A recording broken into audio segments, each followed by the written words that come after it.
Welcome to the Heal, Thrive, Dream podcast, where trauma survivors become healthy thrivers. Each month, we'll feature a theme in the trauma recovery and empowerment field. To promote your recovery, healing, and learning how to build dreams, here's your host, Karen Robinson, transformational coach and therapist.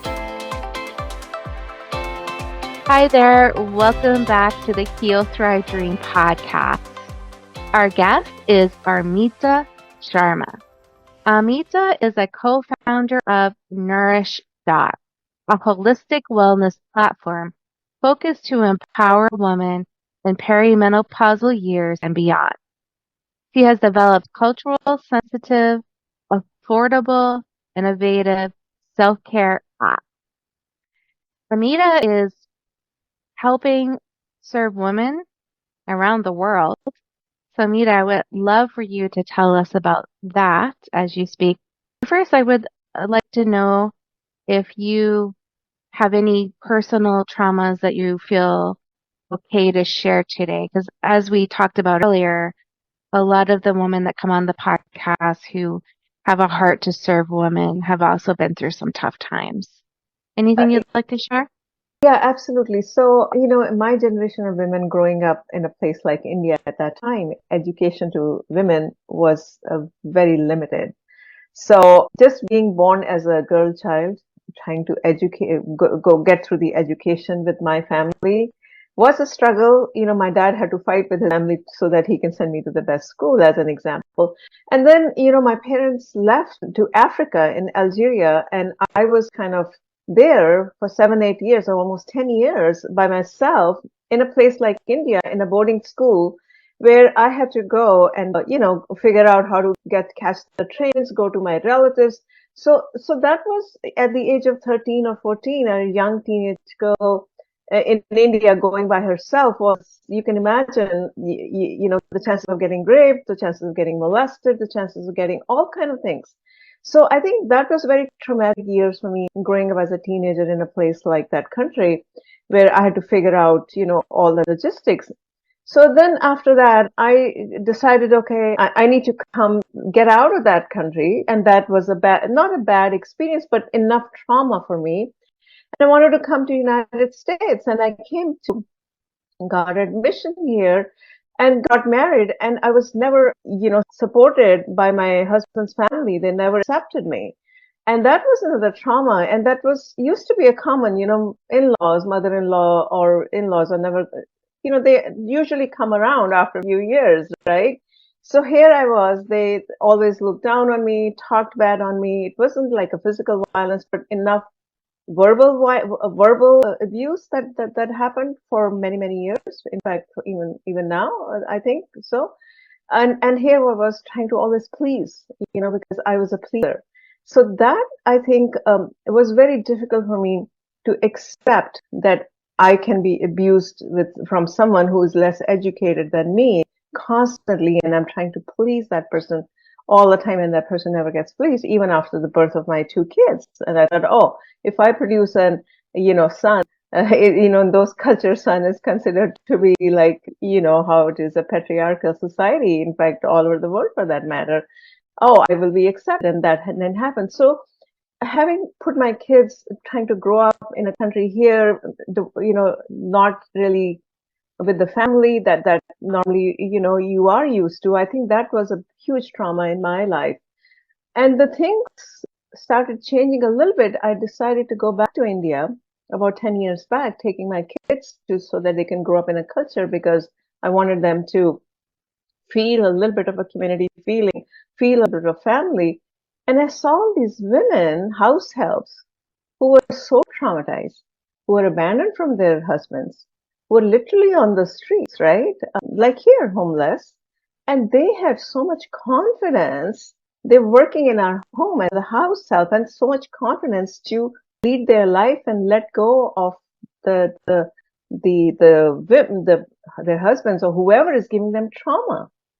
That opened my eyes. I can't even tell you how much. Yeah, thank you for sharing all of that. That's I can see why you have the heart to do the work that you're doing. Can you tell us a little bit more about Nourish Doc? Like, how did you get the idea to start it? And just generally tell us a little bit more about it. Yeah, so all that trauma what I just said in my early 20s, 30s, I used to be always have sort of like a mild depression. I was always a bit depressed. I was not on medication, but I also used to have liver problems. Anytime I would think of all these I talked about not being accepted, I would start getting pain on my right side of my liver. And I was barely in my 30s, and the insurance person or the doctor told me, you're not going to survive for another 5 years because you have, your liver's in bad shape. Can you imagine that? And it wasn't, nothing was wrong with me. It was just that I was processing all those mental, right, emotional trauma in my head of not being accepted. So I started researching, and I said, oh my God, medication won't suit me because I would throw up. And I started researching into holistic lifestyle at that time. And I was a big believer, and that's what started leading me. I started changing my diet. I started doing pranayama. I started yoga. I started changing my mindset. It wasn't an overnight process. It took a lot of years, I must say that, to positivity. So all that started doing, and sure enough, like I said, I became a different person. It took years. And then a few years back, I was peri-menopausal, just entering into 40s. And I had to go, I was working in corporate here in Silicon Valley, and I had no clue what perimenopause is. And here I used to be conducting meetings and I would start sweating, right? And I had no idea what's going on with me. And I would get all again, depressed and feeling anxious. And suddenly, my flow would be, someone has opened a tap, and it was very embarrassing. And suddenly I'm like in the middle of a meeting and you're sweating and like you don't know what to do. So that's when I started researching a little bit more. I like, women turn 40 and they start looking at you like your life is over. That's not true. So that's when the idea came about of really helping women who are entering perimenopause, and how do you help them with holistic lifestyle, holistic therapies, and empowering them, right? So that's how this journey started. That's quite the story. And what's the name of your self-care app? Nourish Doc. Okay, so it's not just the name of your website. You have an app too that's also called the same thing. Yes, Okay. yes. And the app is going to be culturally sensitive, meaning every woman experiences perimenopause, menopause differently, depends on your ethnic background. And I can go on that, but like you would experience it differently than me, depending on what my lifestyle has been in the past, how my genes could have been. Like for instance, Indian women, they start menopause about 5, 6 years earlier than a normal age of 51, 52, as an example. So the app is taking care of your cultural sensitivity. Yeah, that's the first time I've heard anyone doing that. So that's really awesome. Wow. I'm really impressed by that. So, do you have any other, like, does your app, I haven't checked it out yet, so I apologize for that. I absolutely will after this podcast, and will add my thoughts to the show notes. But tell me, like, does the app have courses for women, workshops? Does it have a symptom tracker? What's special about your app? Yeah, so by the way, the app is launching in December, so I think you should check out at that time. I didn't want you to feel that. So the way the app is laid out is depending on your ethnic background, like I said. If you want to reveal it, if you don't want to reveal it, that's fine. Depending on the stage, right? Whether you're perimenopausal, menopausal, or postmenopausal. Menopause is just 12 months, by the way, postmenopausal. You will experience different symptoms, completely different symptoms. So if, let's say, you are perimenopausal, you're going to tell me what kind of symptoms you need help with. For instance, hot flashes, as an example, having a problem with sleeping, your libido can go down, you try to put on weight, all those things. So depending on what the app will ask you, depending on that, it will teach you simple holistic therapies, what kind of diet you should be taking, guidelines, right? What kind of exercises? What kind of hypnotherapy sessions is another one? Counseling, aromatherapy, some breathing practices, right? Naturopathy, some herbs. All that the app will walk you through a systematic on a daily basis, some kind of a short lessons. These are bite-sized things.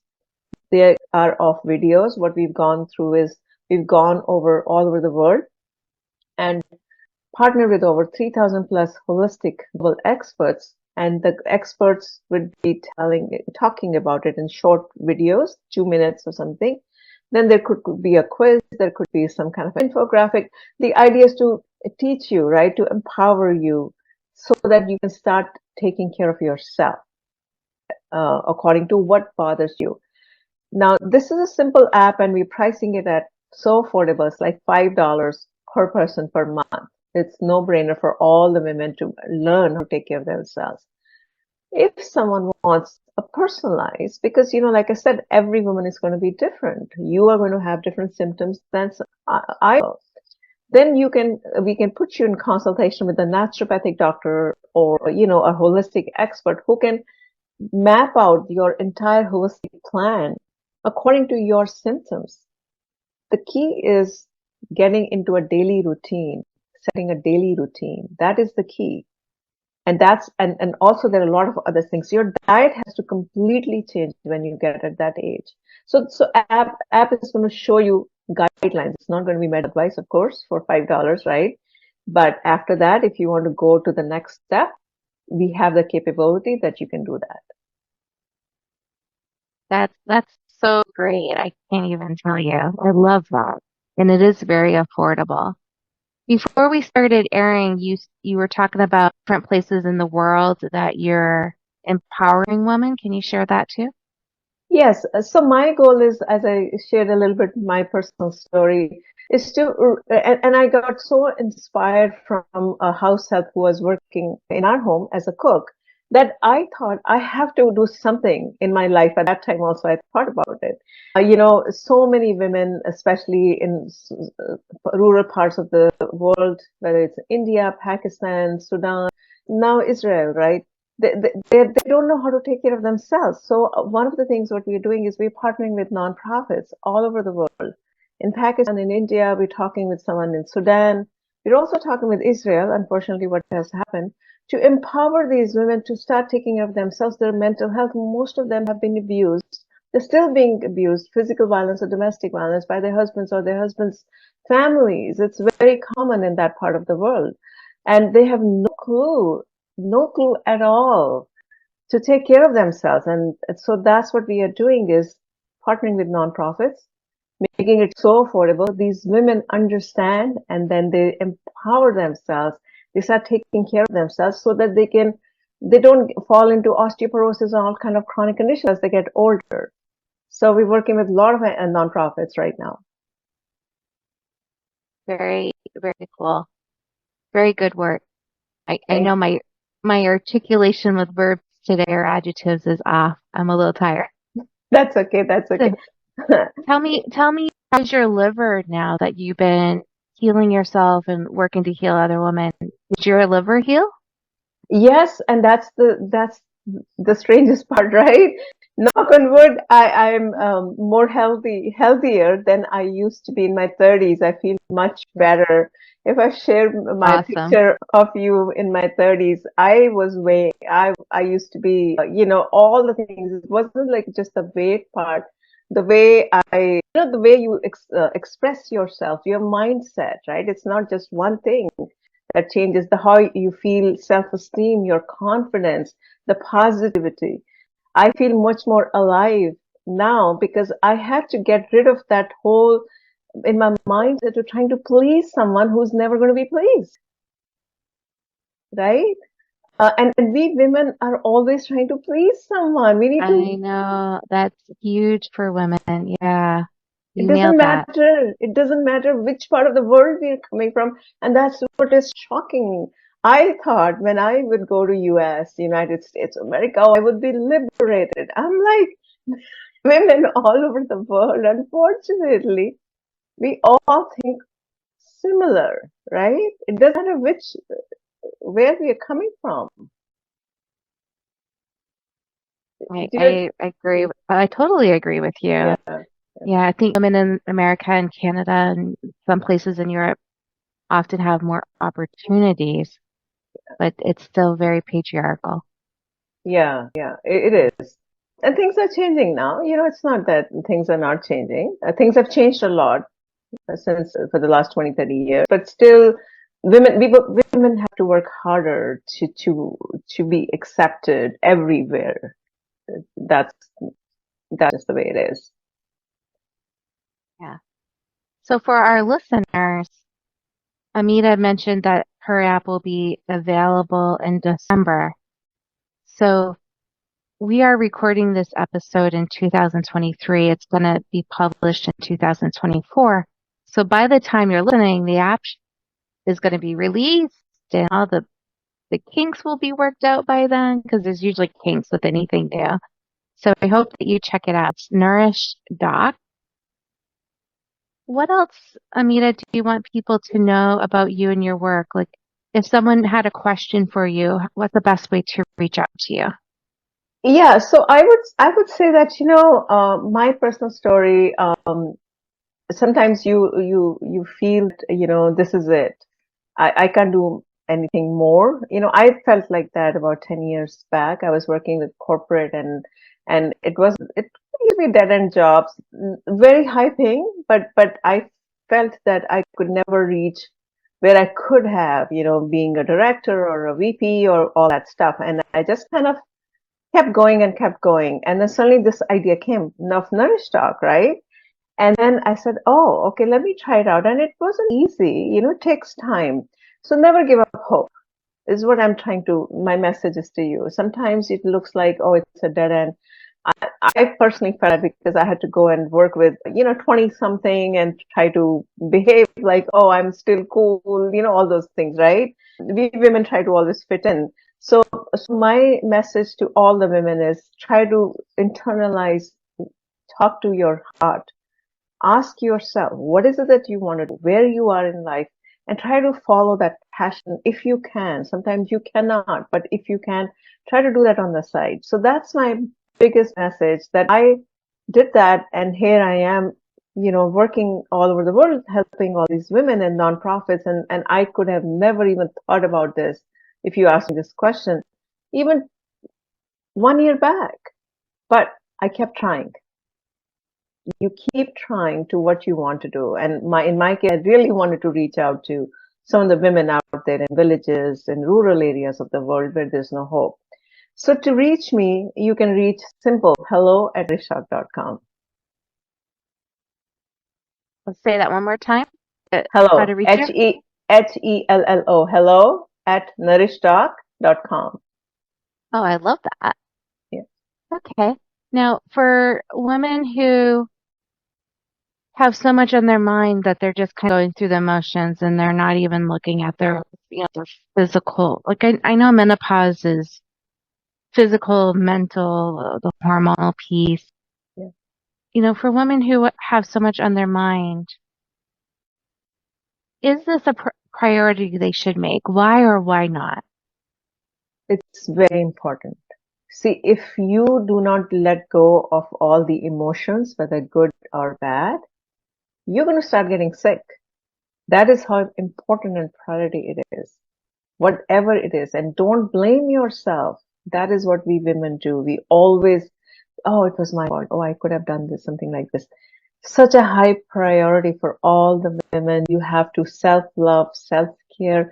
Otherwise, all these emotions, they're not digested, right? They're going in our body. So they're going to show in some way. Guess what? Some kind of a chronic condition will come. Cancer, if you look at it, not that I'm saying people are going to start getting cancers if they don't digest their emotions, but all these chronic conditions also manifest because you have not digested your emotions, you have not voiced yourself, you have not said what you wanted to do. So it's very, very important for women to digest their emotions. And we have an emotional wellness program as well as part of the perimenopause, menopause. But during these years, the funny thing is when you start getting through perimenopause, all the childhood trauma starts resurfacing, right? I don't know if that's in my case. And so many Yes, times, that's true. right? It really starts resurfacing to most of the women. And I think sometimes you say, oh, no, let it go. I'm not going to confront that person. But I had to confront some of the people that gave me that trauma. Otherwise, I was not getting at peace with myself. Whether that person agreed or not, that's a completely different question. But I released my emotions, and I'm sharing that with all the women who are going to listen to it. I released my emotions with the people that gave me trauma, and that's how I'm at peace, and that's how you see me today. So that is important for women to let go of the trauma. You can do it with your therapist. In my case, I did it with the exact person who gave me the trauma. I wanted to let them make sure that, hey, this is what you did, then that's what affected my life, right? Very, very important. I'm telling you, my liver is perfectly fine. And that was one of the reasons why I used to get sick, is because I would hold everything in, never voice my opinion. And that's such a wrong thing for women to do. Why a lot of women overeat or overspend shopping, even gambling can happen, drugs, alcohol, because of that stuffing the emotions. So that was really powerful that you said. I also liked that you mentioned therapy, because not everyone can confront the person that wronged them or wounded them in some way. That person could be deceased, or maybe that person is dangerous, so it would be unsafe. So do you have any other recommendations other than going to a therapist that could help as well to release emotion? I think group therapy, that's what we are going to offer. Because yes, absolutely. In my case, it was different. The person was not deceased and not dangerous. And, I did what I could to help myself at that time. But I think a group therapy, safe environment where people won't judge you. Sometimes, you don't want to go talk to your friends because they know you for such a long time. And they might judge you, because they know what you were, who you were, I should say that, a few years back. So sometimes strangers, actually, I personally feel strangers are better because they're not going to judge you. They're going to just listen to your story, how you feel, what your viewpoint is, not someone else's. See, you are always going to try to think of, oh, my friend thinks she's going to judge me. Oh, I can never talk to her. Oh, what if she's now starts talking to me differently? I think a group of women who have gone through similar kind of experiences, group therapy can be very powerful. Yeah, I agree and disagree with you. Okay. Meaning, Yeah.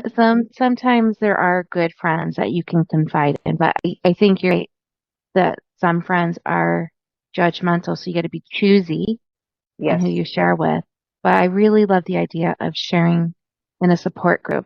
Research shows that is one of the best ways to heal, because you got all that peer support. So I really love that.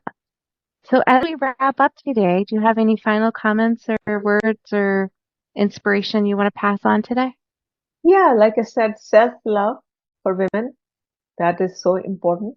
Self-care, we have to love ourselves. That's my final words. If we don't love ourselves, we won't be able to give the love we want to give, right? You need to feel good. Then only you can make other people feel good. So we women always try to have someone else feel, let them feel important. We never prioritize ourselves. So I think prioritize yourself, love yourself, try to follow your passion, and let go of all the bad emotions in your head. You will see the positivity that'll come to you. And try some breathing exercises and simple mantra healing. It does wonders, and that's what I have done. Simple things. So, That was so beautiful, Sharma and Amita. I should say Sharma's her last name. Yeah, thank you so much for that. And also thank you for being our guest today. Take care of yourself. thank you. Thank you so much. Thank you for listening in today. Please join us next week, same day and time. Also, I would love for you to check out my website, healthrivedream.com.